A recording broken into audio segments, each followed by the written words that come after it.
Hi Kevin, in this video I'm just going to show you how you can do a large mix and have it so that you can skip to each track on your CD.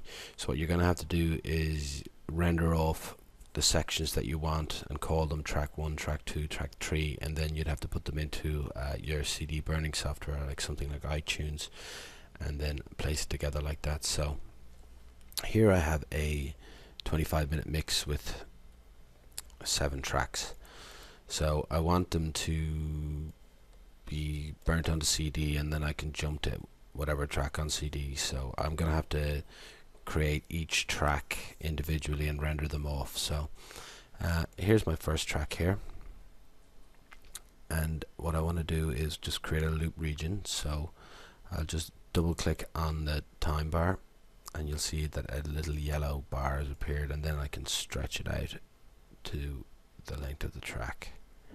So I might just do it in the middle there of the fade, and you'll see that you'll find that the loop region might snap to particular beat marks, and you might not want that, so just turn off the snap to grid if you don't want that. So there's the first track placed in, and what I want to do is just right click on the loop region and say set selection. So that selection is now going to, if I click on the export, it's only going to render whatever's in that selection. So I'll just click on export mix, and then I can just call that track 1 for CD, and I will save it as you can save it as a WAV or an MP3. I'm just going to save it as an MP3, and then I can just click. I'll just create a new folder for this first. New folder. I'll call it CD. Just click on that to open it up.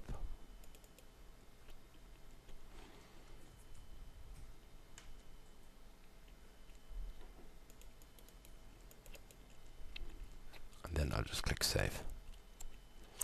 So now there's track 1. And so when that's rendering, that's only going to render that area there.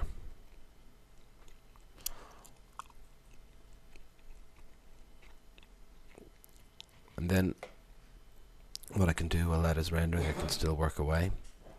So then what I want to do is go to the exactly to the area that I ended this selection. So I just move the loop region and just line it up exactly where that selection ended. So there's the selection ended like so, and then just right click on it and just select set selection. So now there's a new selection created, and now I just want to move the loop region to the middle of the fade of the next one, and then just right click and say set selection. So now I've got the second track exactly where I wanted to start, and then I would just continue on saying saving that one, export to track 2, click save, and just continue on down the mix like so. Track 1 and track 2 for CD, or I can name them whatever I want, but I suppose calling them a part name like part 1, part 2 would be helpful in when you're burning the mix.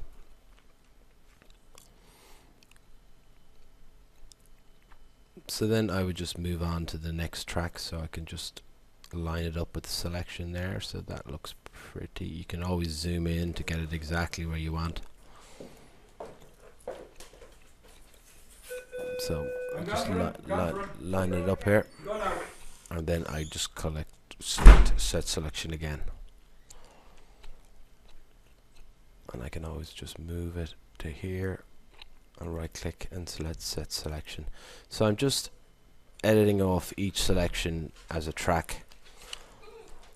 Then I just click export mix and select track 3 and click save, and now I'm cutting up the track into different sections.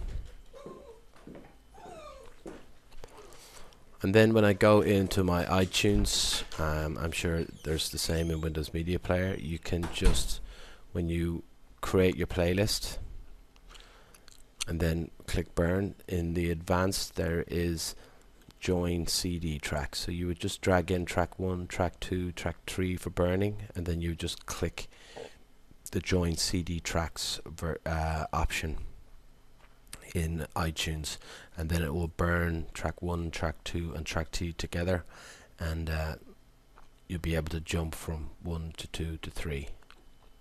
So the CD burning software itself will add in the markers. The software can't do that itself. You need to have separate tracks and then have the CD software connect them. So I hope that helps, and please don't hesitate to contact me with any questions if you have any questions about this.